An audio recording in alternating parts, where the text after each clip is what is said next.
Kion swallowed hard. I've seen something like it before. When Scar appeared in the flame, Bunga's voice shrank to a whisper. You don't think he's back? Kion shook his head. No, but something connected to him is still here. The wind whistled through the broken stone, carrying that same haunting roar. Kion listened carefully. There was something unnatural about it, almost like an echo of the past. This might be a remnant of Scar's power, he said quietly. A leftover piece of his anger. Fully stepped forward, circling the stone. So how do we stop something that's not alive? Kion concentrated, reaching for the calm voice of the great kings of the past. Grandfather, ancestors, what is this? The sky darkened, clouds swirling above him. A peaceful warmth wrapped around him as Mufasa's voice drifted from the heavens. Kion, the Outlands still hold the memory of Scar's rage. The roar you hear is not a living lion, but an echo of the past. A warning, it grows stronger as darkness stirs. Kion lowered his head. What should I do? Mufasa's voice rumbled like distant thunder. Remember who you are. Your roar can silence the echoes of the past. The clouds cleared slowly, leaving the guards staring at Kion in awe. Besht smiled supportively. We're with you, Kion. Kion stepped toward the cracked stone, planting his paws firmly. Third, the dark dust began swirling again, forming that shadowy lion shape. Its eyes glowed faintly red as the ghostly roar shook the air. Kion closed his eyes, remembering Mufasa's words. The roar is not about power, it's about protecting the circle of life. He opened his eyes, golden and steady. Heavy Kabisa, he drew in a deep breath, calling forth the power in his chest. The roar of the elders burst out of him, swirling with the mighty lions of the past. They charged forward in a blazing storm of golden wind, crashing into the shadowy echo. The dark shape shattered into embers, burning away until nothing remained. The echoing roar faded into a whisper and then into silence. The air lightened. The ground stopped trembling. Even the shadows seemed to retreat. Bunga's eyes widened.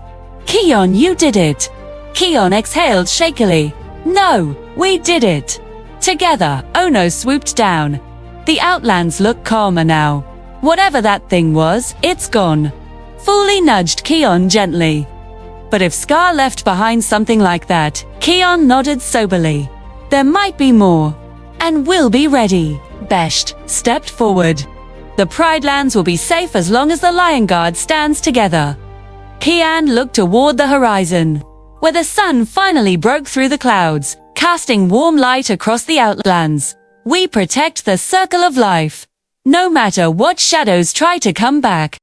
The guard stood beside him, strong and united, as the mysterious roar faded, forever replaced by the quiet promise of courage, friendship, and the dawn of whatever challenge awaited them next.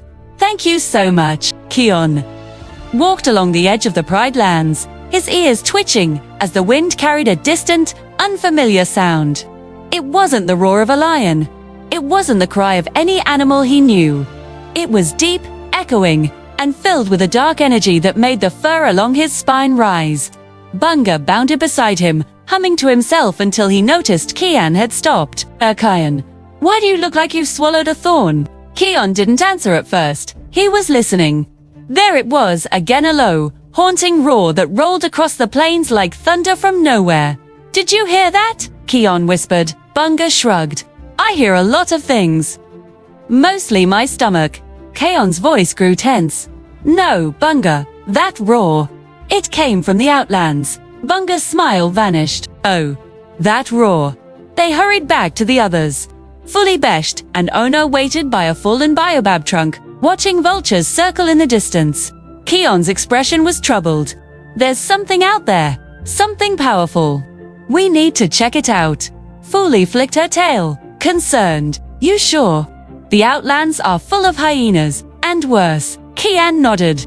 That's why we go together. The guard moved toward the border, the sky above them slowly shifting into swirling gray. As they approached the Outlands, the ground grew cracked and dry. The air felt heavier. Shadows stretched longer, darker, as if the sun was struggling to reach that place. Suddenly the roar echoed again, louder, making the rocks tremble. Besht braced himself. Twend Kibako. That didn't sound friendly. Ono soared into the sky.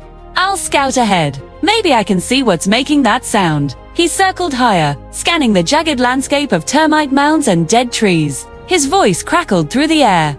I see movement. Near the old volcano. Kion's heart pounded. The volcano. Scar's territory, fully muttered under her breath. This just keeps getting better. They hurried onward, weaving through narrow ravines until they reached an unfamiliar clearing. There, in the center, stood a massive stone slab cracked in half. Strange claw marks tore through the rock, burned deep as if by fire. Bunga sniffed the air. Smells like smoke. But there's no fire. The roar came again. This time so close, it seemed to rise from the earth beneath their paws. A swirl of dark dust burst upward from the cracked stone. Kion stepped back, eyes wide. The dust shifted and twisted, forming an eerie shape, a lion's silhouette, blazing with faint embers before collapsing into nothing. The guard froze. Besht whispered Kion. What was that?